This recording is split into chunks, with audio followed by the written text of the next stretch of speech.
Well, a crabapple tree just got my earmuffs. They survived. I also have stuff wrapped on the shaft from the inside corner back there on a sharp corner uphill. There's a reason this field is last. You can see back there the brome grass, the timothy, it's heavier than heck in here. It's gonna make nice hay. It's darn nice hay. Probably the best I've ever seen this field, like every other field I cut this year. But, oh, is this thing a nightmare. It's nothing but uphill around corners. Like I said, it ain't that big. Most of it's hiding behind that hill, but... Alright, I gotta get straightened out down here by the road and cut the mess off the shaft again. There's another chunk of that swamp grass, which is actually sedge. Just that one little pocket in here. Talking with Michigan Hay in the comments last night about the sedge in here. Beef cows will eat it when they don't have anything else in front of them, but it's not their favorite thing. Brome and trefoil. Trefoil's old, brome is old, but I'll keep these ones around where I know where they are. I'm kind of doing a sort by quality. Next pass is one of my favorites. There's a rock to lift over and I gotta come around that tree and tie it into the bottom there. Well, there's that. It only takes a little over an hour to cut this side. Now I'm gonna go look at the canary grass. The guy that owns this, his primary concern with me cutting this is that he gets it. There's a built up road almost, you could say, that goes through that stuff back there. The dry years, you get 5 or 6 canary grass bales out of it. You take a couple extra strips and you cut that road going in, but I gotta drive into the woods line, turn around and come back, and then the only thing you can do is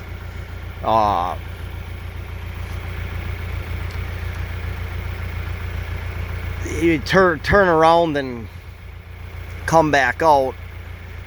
All you can do is double rake it, and it's terrible. You get a windrow that's so big you can't handle it with the baler.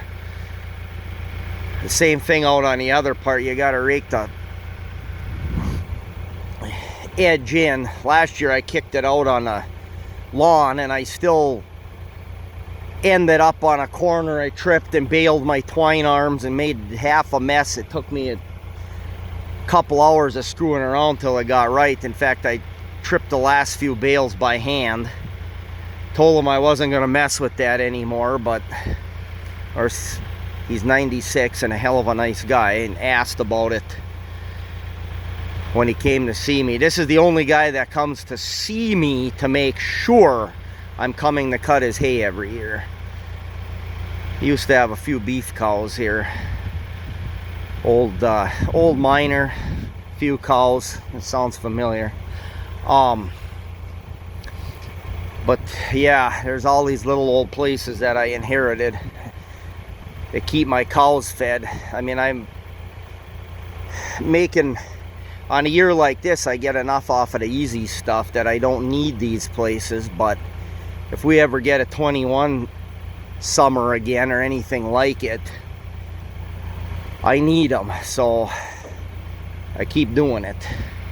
But in 22 it was too wet down there. I had to bring the brush mower, and I brush mowed him a path back to his woods line back there. But I'll go look at it and see.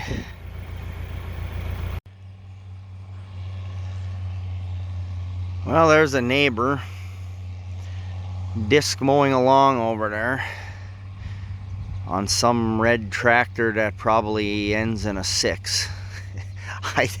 I don't know. It's quite wet over there. I'm sure that's why he saved it till now. But anyway, I came out here to start shuffling things around so we can haul hay. Oh, by the way, the canary grass was not cuttable. It is so wet and plugs so bad and stops my reel dead because it's trying to pull lodge canary grass. The cutter bar's not 6 feet from the bottom of the stem yet that it's got to cut off. It's just a nightmare. I'll go cut the guy's trail with the brush mower when I put it on, but I gotta move those discs and stuff. That bale yard's a disaster, and if I start stacking down the middle, then I can't get at the stuff I want to feed in the order I want to feed it to. And I have also made the decision to not put the building where I was putting the building. Putting the building right here. When you think about it, to stack hay, feed hay, whatever else. So I'm probably going to line it up with the end of the other barn and go this way. Then we can put a permanent horse corral in this spot right there. Put the building right here. It's got about the same downhill slope as it does over there. Maybe a little bit more here, but not a big deal. The other problem over there is, well, there's the horse problem. Where do I put the horse corral that everybody's got access to the back of the barn? And the water. Right now it's beautiful here, but the water. So the horse corral won't be a big deal. It'll be the slop hole that it is. Put them in a riding arena in the spring, but yeah, this slopes out of here and goes to the, all the water can go where the water has been going.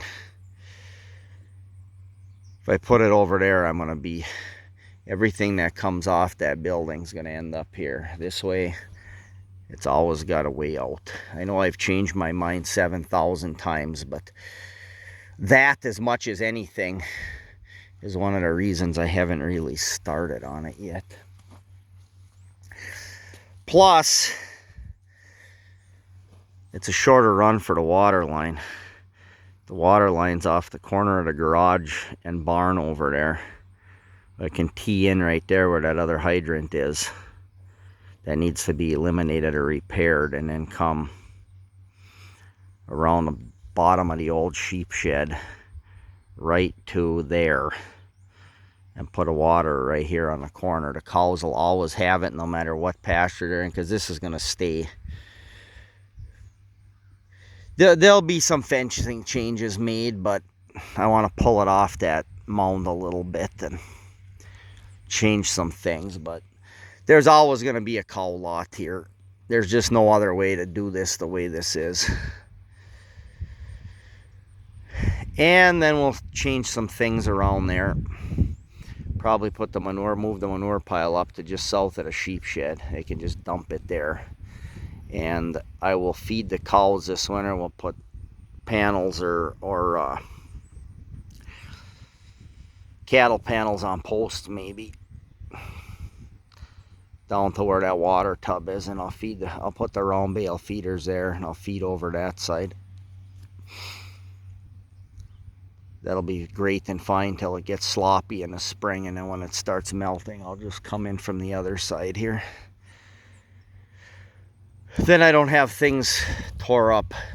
It'll heal up faster if I just let it be for the winter. So I got to do that. A lot of talking. I don't want to make this too long. We'll see if we get anything hauled today. Well, I don't reckon there's going to be any hay hauling until I A, rebuild this remote, or B, put this loader on the other tractor, which I want to do temporarily so I can fix some stuff on here. But I put the loader on and we got a steady drip. I knew yesterday already I had a little Teflon there, whatever that seal is, showing. But it wasn't leaking on the hay bind. I noticed that I caught a hose on a corner. When I went to put it back, I noticed that my O-ring and my backer were out of place. I stuffed everything back, but the loader on here drips like a ton. It's gonna have to have something done. So I guess that's the video for today. There was 5 minutes of me yakking about the building and stuff, so I guess that's enough. This isn't supposed to turn anything into anything, so the weather people say. Makes me feel great. All right, well, like and subscribe, and I guess tomorrow I'm ordering parts.